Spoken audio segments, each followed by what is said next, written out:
Right now, police searching for a suspect after 6 people were shot at a Salisbury restaurant. Wake Up Charlotte's Billie Jean Shaw now live with the very latest. So, Billie Jean, how does something like this happen?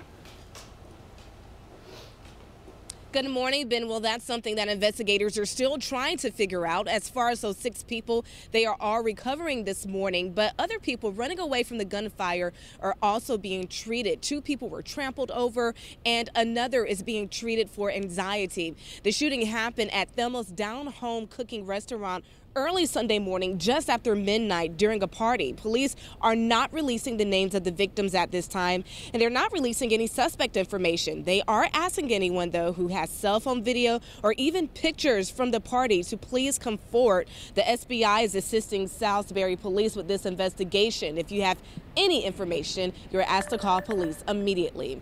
Reporting live, I'm Billie Jean Shaw, Wake Up Charlotte.